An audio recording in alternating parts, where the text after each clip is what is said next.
Hello students, स्वागत है आपका हमारे यूट्यूब चैनल पावरफुल फिजिक्स में। और आज हम 8वें लेसन का एक इम्पोर्टेंट पॉइंट उस समय छूट गया था, या ये मान लो आपके लिए छोड़ दिया गया था, तो उस इम्पोर्टेंट पॉइंट के बारे में अब हम डिस्कस करेंगे। और 8वां लेसन जो आपका 3 नंबर का दिया हुआ है, तो 3 नंबर में से 2 नंबर का एक बड़ा क्वेश्चन वहाँ पर माना जाता है। तो वो क्वेश्चन थ्योरेटिकल भी बन सकता है और डेरिवेशन टाइप भी बन सकता है।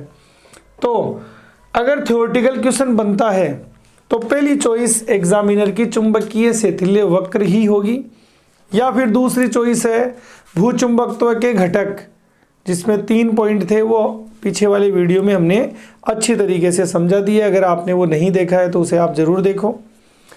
तो BH वक्र में यहाँ पर ये 2 निर्देशांक आप दिखा रहे हो, ठीक है। तो एक बार में पूरा BH वक्र बना देता हूं। तो यहां पर H का मतलब है चुंबकन क्षेत्र, तो एक पॉजिटिव का मतलब आप मान सकते हो धारा क्लॉकवाइज, और H का मान जब नेगेटिव हो तो आप ऐसा मान सकते हो धारा एंटी क्लॉकवाइज।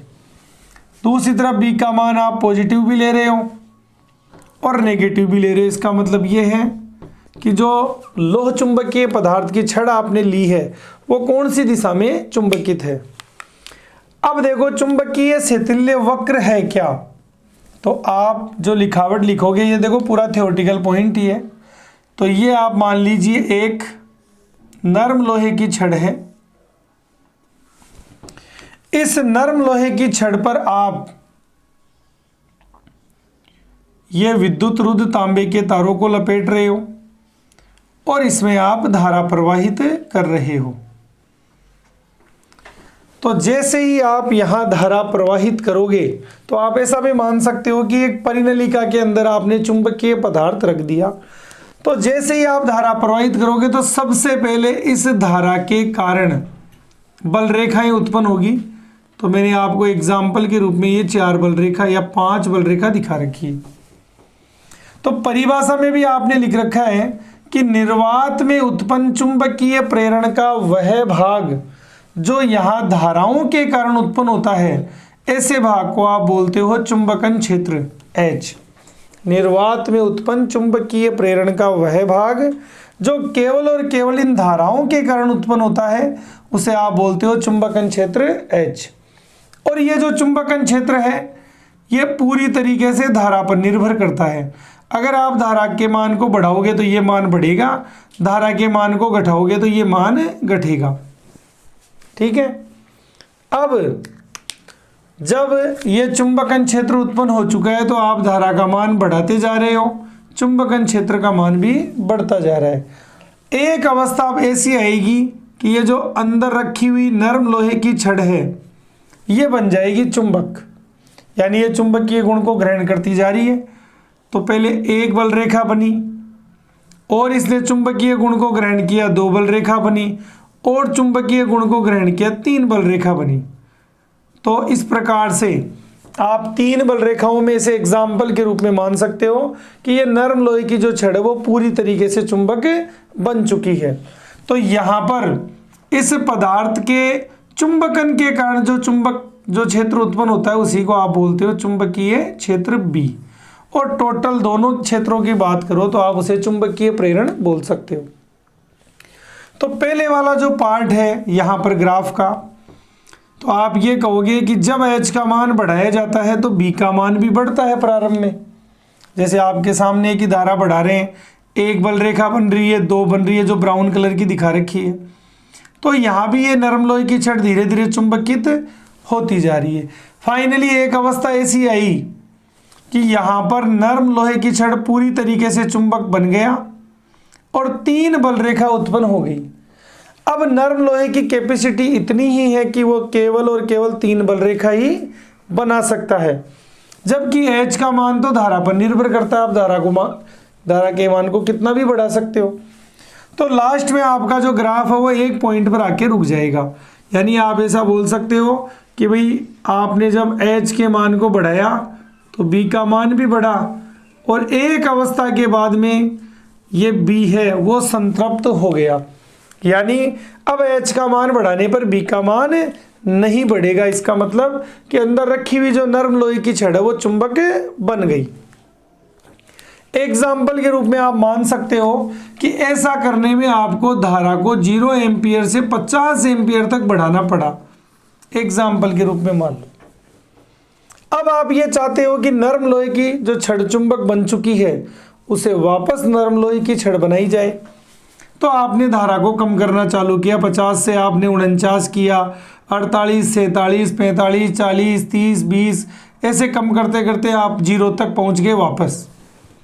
तो आपका ग्राफ भी वापस पीछे की तरफ आएगा कि जैसे जैसे आप H का मान घटाते हो B का मान भी कम होता जाएगा, यानी जो ये बल रेखाएं थी धीरे धीरे कम होती जाएगी। लेकिन फाइनली आपको यहाँ पॉइंट ये मिलता है कि आपने H को कम करते करते पूरा शून्य कर दिया, लेकिन फिर भी B का मान शून्य नहीं हुआ क्योंकि ग्राफ यहाँ से चला था जब दोनों 0 थे। अब अगर ग्राफ आपका y एक्स पर आ चुका है इसका मतलब H 0 हो गया, लेकिन x एक्स पर ग्राफ टच नहीं कर रहा है इसका मतलब B अभी शून्य नहीं हुआ है। तो आप ऐसा बोल सकते हो, एक सिंपल सी परिभाषा भी बनती है कि H को शून्य करने पर B का मान यानी चुंबकीय क्षेत्र का मान शून्य नहीं होता है,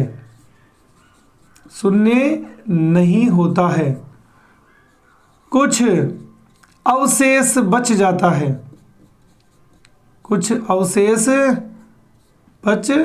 है, जो आपको यहाँ दिखाई भी दे रहा होगा O से C तक यहाँ बचा हुआ है। और कुछ अवशेष जो बच जाता है आप यहाँ कहोगे कि ये अवशेष बचने का जो ये गुण है, पदार्थ के इस गुण को धारणशीलता कहते हैं। यानी आप ऐसा मान सकते हो कि भाई इतना गुण पदार्थ ने धारण कर लिया। तो ये पहला पॉइंट है यहाँ पर इस वक्र का इंपॉर्टेंट कि ये जो कुछ अवशेष चुंबकत्व आपको O से C तक दिखाई दे रहा है, ये गुण यहाँ पर है धारणशीलता। अब आपने धारा को जो 50 एम्पियर से 0 तो आपने कर दिया, लेकिन अभी भी क्या हुआ कि भाई जैसे ये बल रेखाएं कुछ कम हो गई, लेकिन अभी भी एक बल रेखा बची हुई है, कुछ गुण अभी भी बच गया। फिर आप ये चाहते हो कि नहीं, ये जो छड़ चुंबक बन चुकी है इसे वापस छड़ चुंबक ही बनाए, यानी नरम लोहे की छड़ ही बनाया जाए। तो अब आप ग्राफ को चलाओगे -H में। -H का मतलब यहाँ पर यह है कि अगर आप धारा को पहले क्लॉकवाइज चला रहे थे तो अब धारा को आप चलाओगे एंटी क्लॉकवाइज। तो जब धारा पहले से विपरीत दिशा में प्रवाहित की जाती है, जैसे आपके सामने है, ये दिशा आप चेंज कर दोगे आप, तो जैसे ही धारा की दिशा चेंज करके आप प्रवाहित करोगे तो अब की बार मान ऋणात्मक दिशा में बढ़ेगा। तो ये कहा जाता है कि जब H का मान ऋणात्मक दिशा में बढ़ाया जाता है तो फिर B का मान कम होता है। इस बार देखो ये पॉइंट तो आपका 0 से मूल बिंदु से जा रहा है दूर, जैसे आप एग्जाम्पल के रूप में मान सकते हो -1, ये 2, ये 3, ये तो जा रहा है दूर। लेकिन जैसे ही H को आप बढ़ा रहे हो B का मान कम हो रहा है, ये ऊपर से वापस नीचे आ रहा है, और एक स्थिति पर जैसे -3 आपने माना है, एक स्थिति पर चुंबकीय क्षेत्र का मान यहाँ 0 हो जाएगा।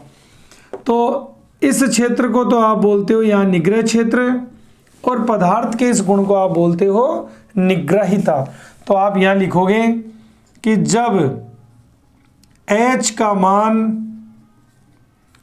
ऋणात्मक दिशा में, जब H का मान ऋणात्मक दिशा में बढ़ाया जाता है, जब H का मान ऋणात्मक दिशा में बढ़ाया जाता है तो H के एक निश्चित मान पर, तो H के एक निश्चित मान पर कौन? अब की बार ग्राफ अगर आपका एक्स एक्स पर आ गया यानी बी शून्य, तो एच के एक निश्चित मान पर बी शून्य हो जाता है, बी शून्य हो जाता है। और पदार्थ के इस गुण को, ठीक है, तो पदार्थ के इस गुण को इस बार आप कहोगे निग्रहिता।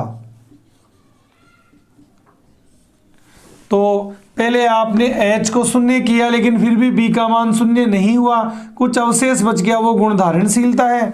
और इस बार आपने H का एक मान ऋणात्मक दिशा में ऐसा बनाया कि B शून्य हो गया, तो इस गुण को आप बोलते हो निग्रहिता। अब जैसा वक्र ये प्लस प्लस में है वैसा ही वक्र यहाँ माइनस माइनस में बनेगा। तो अगर आप पूरे कंप्लीटली चक्र को जोड़ते हो तो ये वक्र आपका इस प्रकार से बन सकता है। तो कंप्लीटली भाग को जैसे ही आप मिलाओगे तो इस प्रकार से एक वक्र बनेगा। ऐसे वक्र को आप बोलते हो BH वक्र। बनाने के लिए मूल बिंदु से जितना अवशेष चुंबकत्व आप ऊपर रखते हो उतना ही भाग नीचे काटो। निग्रहिता जितनी ऋणात्मक दिशा इधर रखते हो उतनी ही धनात्मक बाद में इधर आएगी। तो ये वक्र आपका है BH वक्र। अब जो 2 पॉइंट यहाँ पर आपके सामने, धारणशीलता और निग्रहिता, तो यहाँ पर इंपॉर्टेंट पॉइंट ये है कि जब आप कोई विशिष्ट उपयोगों के लिए विशेष पदार्थों का चयन करते हो तो 2 प्रकार के पदार्थ आप काम में लेते हो। जैसे जनरली एक तो आप विद्युत चुंबक बनाते हो, ऐसा चुंबक कि आप इसे जब चाहो यानी धारा प्रवाहित करके चुंबक भी बना दिया और वापस विचुंबकित भी कर दिया, यानी आप इसे जल्दी जल्दी काम में ले सको। तो विद्युत चुंबक बनाने के लिए आप हमेशा ऐसे पदार्थों का चयन करते हो जिनकी धारणशीलता उच्च हो, यानी वो जल्दी से चुंबक बन जाए। और मुख्य पॉइंट ये है कि उनकी निग्रहिता अल्प हो, क्योंकि अगर उनकी निग्रहिता अल्प नहीं होगी तो वो आसानी से विचुंबकित नहीं होगा, और आसानी से विचुंबकित नहीं होगा तो फिर आपका विद्युत चुंबक का कोई मतलब ही नहीं, ये स्थायी चुंबक का गुण आ जाएगा। तो धारणशीलता का मतलब यहाँ पर यह है जल्दी से चुंबकित होना, और निग्रहिता ज़्यादा होने का मतलब यह है कि आसानी से विचुंबकित नहीं होना। तो विद्युत चुंबक में तो आप ये चाहते हो कि चुंबक बन गया तो आसानी से विचुंबकित हो जाए, इसलिए आप हमेशा ऐसे पदार्थों का चयन करते हो विद्युत चुंबक बनाने के लिए जिनकी निग्रहिता अल्प हो। ये एक इम्पोर्टेंट पॉइंट है, और ऐसा गुण आपको मिलता है नर्म लोहे में। तो नर्म लोहा विद्युत चुंबक बनाने के लिए आप इसीलिए काम में लेते हो क्योंकि इसकी निग्रहिता अल्प होती है।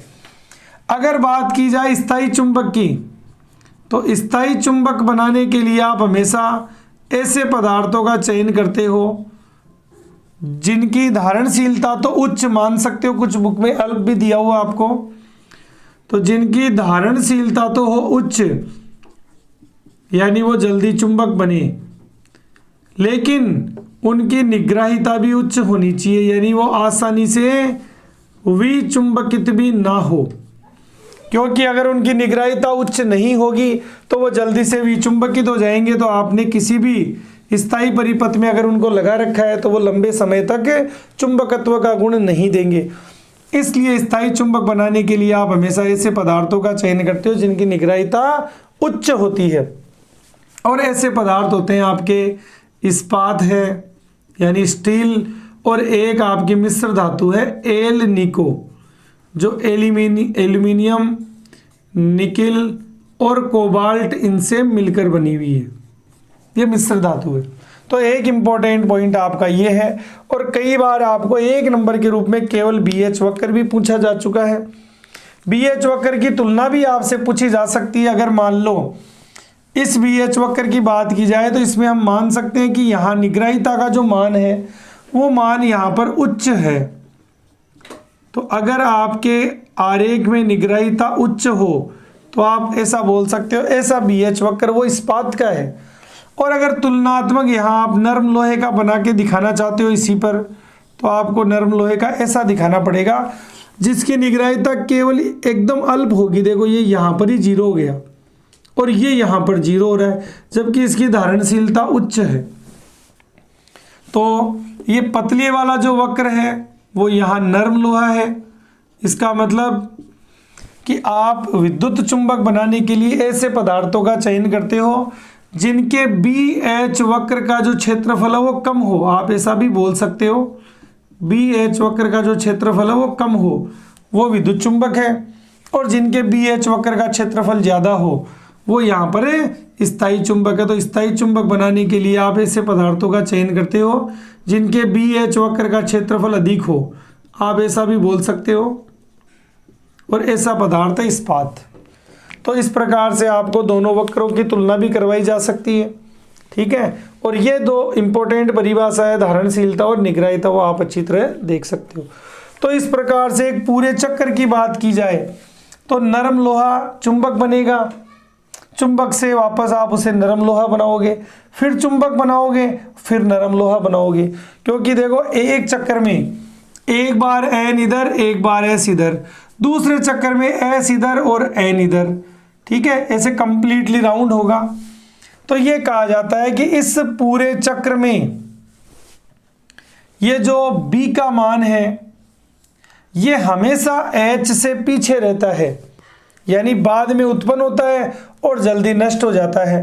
और B की इस शिथिलता के कारण इस वक्र को आप बोलते हो चुंबकीय शैथिल्य वक्र, कि B यहाँ पर इस तरीके से है जो पीछे ही पीछे चलता जा रहा है। तो B की इस शिथिलता के कारण इस वक्र को कहते हैं अपन चुंबकीय शैथिल्य वक्र। और आपके सामने है कि यहाँ मान लो चुंबकन के समय आपने 100 जूल ऊर्जा दी है एग्जाम्पल के रूप में मान लो, लेकिन लास्ट में पूरा विचुंबकित होने के बाद में अगर आपको 80 जूल ऊर्जा ही प्राप्त होती है तो यहाँ 20 जूल ऊर्जा की हो गई हानि। ऐसी हानि को आप बोलते हो यहाँ शैथिल्य हानि। और इस शैथिल्य हानि का जो सूत्र है वो दे रखा आपको Q बराबर VAN। तो V तो यहाँ पर जो चुंबकीय पदार्थ आपने लिया है तो उस चुंबकीय पदार्थ का है आयतन। अब वो चुंबकीय पदार्थ कैसा है, जैसे नरम लोहा है तो उसका क्षेत्रफल कम है, इस्पात है तो उसका क्षेत्रफल ज़्यादा है। तो A का मतलब होता है जो भी पदार्थ आपने लिया है उसके BH वक्र का क्षेत्रफल, और N का मतलब होता है यहाँ पर आवृत्ति, कि आप कितने राउंड की बात करते हो। एक राउंड में जैसे 100 की 80 है तो 20 का नुकसान, 4 राउंड हो गए तो 80 का नुकसान। इस तरीके से आप ये शैथिल्य हानि निकाल सकते हो। तो यहाँ पर आपको स्पष्ट दिखाई दे रहा होगा कि शैथिल्य हानि को कम करने के लिए जो मुख्य पॉइंट है वो यहाँ पर है BH वक्र का क्षेत्रफल। यानी शैथिल्य हानि को अगर आपको कम करना हो तो आप हमेशा ऐसे पदार्थों का चयन करोगे जिनके BH वक्र के क्षेत्रफल का मान कम होगा। और ऐसा मान आपके सामने लिखा हुआ है जिसके लिए BH वक्र का क्षेत्रफल कम होता है, और वो है नर्म लोहा। इसलिए आप कोई भी ट्रांसफार्मर की जो क्रोड बनाते हो आप उसमें हमेशा नर्म लोहे का ही चयन करते हो, क्योंकि उसके BH वक्र का क्षेत्रफल कम होता है।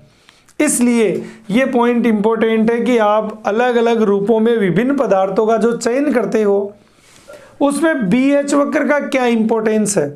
तो BH वक्र में ऐसे पॉइंट निकलेंगे और आगे जो ऊर्जा हानि से संबंधित जो फॉर्मूले बनते हैं उनमें BH वक्र के क्षेत्रफल का भी उपयोग होता है।